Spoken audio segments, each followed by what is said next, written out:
Hello and welcome to this edition of Reporters. He's a former traffic policeman who says he was reborn as Jesus Christ.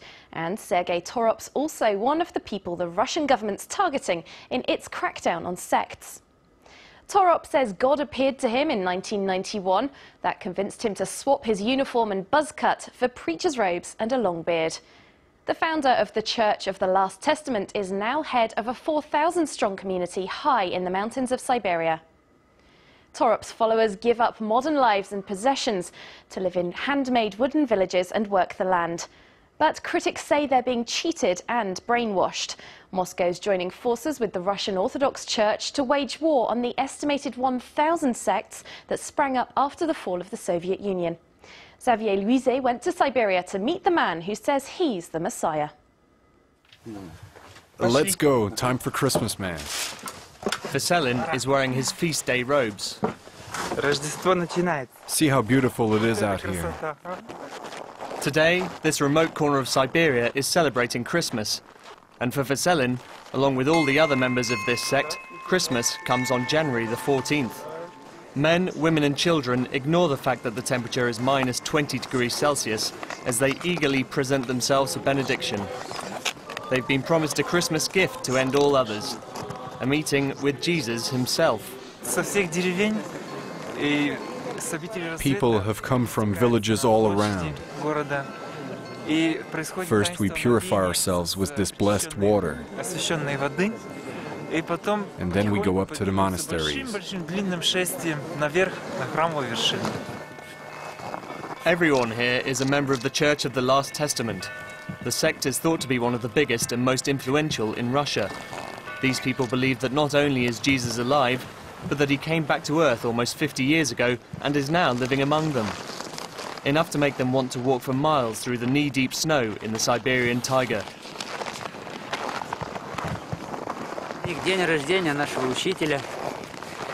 Christmas is the birthday of Jesus, our teacher.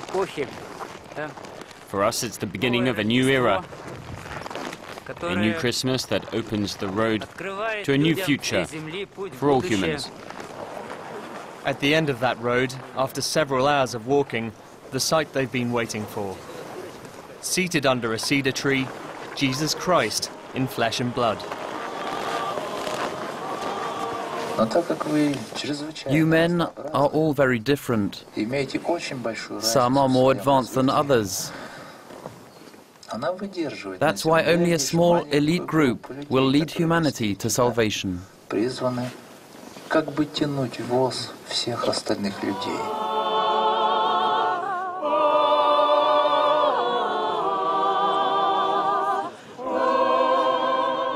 Anatolyevich Torop says his spiritual rebirth came in 1991 when he saw God. That's when he became Vissarion, known to his followers as the Teacher. With the Soviet Union crumbling, Vissarion's promises of a new life in a utopian society spread from village to village.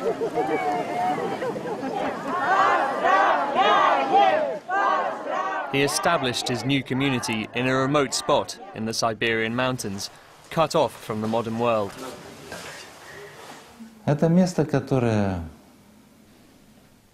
This part of Siberia, in the geophysical sense, should be spared the radical changes that are to hit the planet. We aim to start up a new society from here. This is where the foundations of our common future should be built. The creation of a united global community depends upon this. And to construct his utopia, Vissarion thought big, cutting down a large section of the forest to build the simple wood dwellings his followers would live in. There are now more than 4,000 people living in around 20 villages. Most of them are well educated, many are from foreign countries. All have chosen to leave behind a life of mod cons for a simpler existence, following the guidance of their guru, Vissarion. The main tenets? To respect nature and work with your hands. Vissarion was an architect in his native Bulgaria. Now he collects water from a spring, his house is lit by solar energy, and he grows his own vegetables in a small kitchen garden.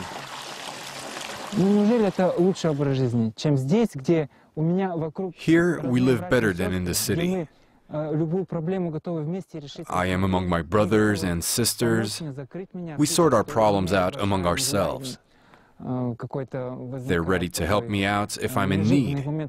We support each other, and I can tell you, that gives you a wonderful feeling. Here,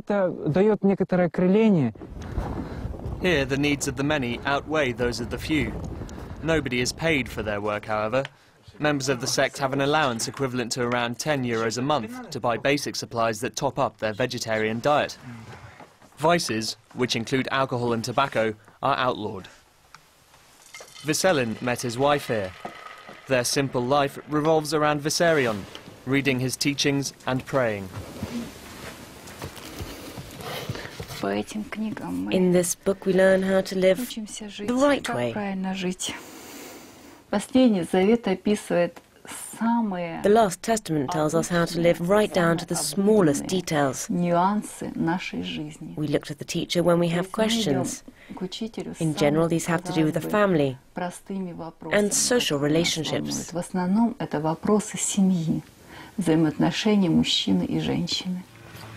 And there are thousands like Julia and Vissarion, convinced by Vissarion's teaching to relocate to this otherwise deserted land.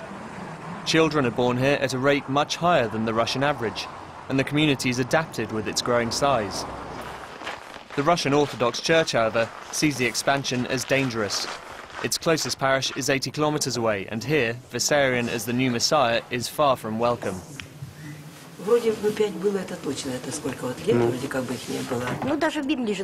In the Bible, Jesus said that others would come in his name, and that's what this is. He's using those people's naivety and their good faith to take their money. This priest knows the Church of the Last Testament well. He's already taken in several of its former members, disenchanted with Vissarion's new society. The danger is that he could easily give these people orders, like to take up weapons, for example, or to do other bad things to serve his own interests.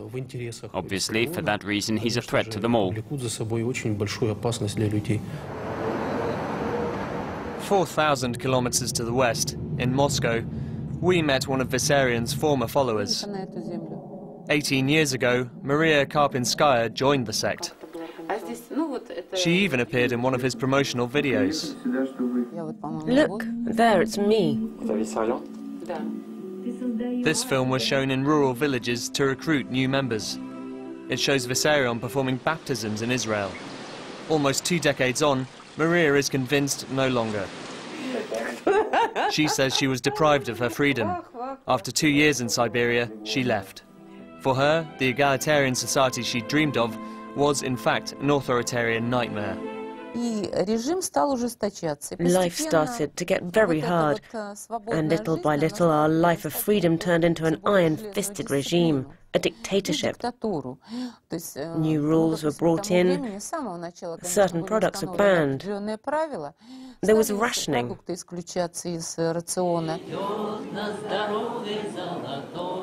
As I see it, this man plays with people as if they were dolls. Back in Siberia, and it's time for children to go back to school. The school mainly follows the national curriculum, but it includes elements described by some as a form of mental conditioning. This morning, these children are taking a class in understanding the world. What happens at Christmas when it's our teacher's birthday, when we unite ourselves with him? What is it that fills our souls?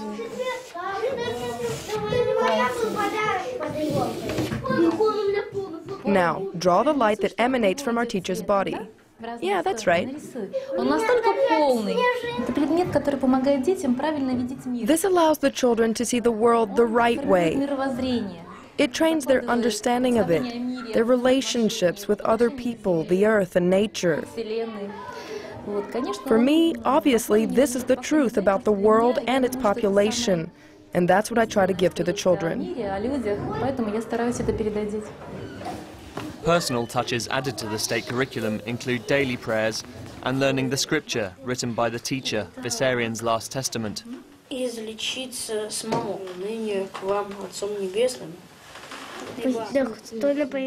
We need to seek the truth. Yes, that's right. And only faith can help us. And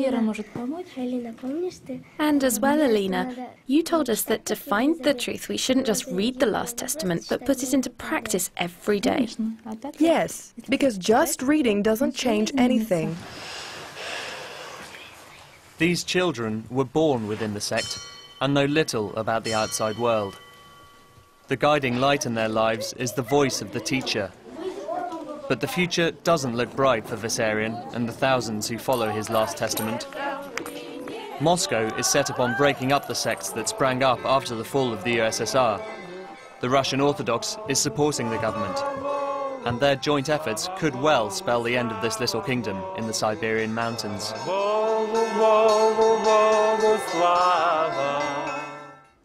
That's it for this edition of Reporters. You can watch it again on our website. Until the next time, bye for now.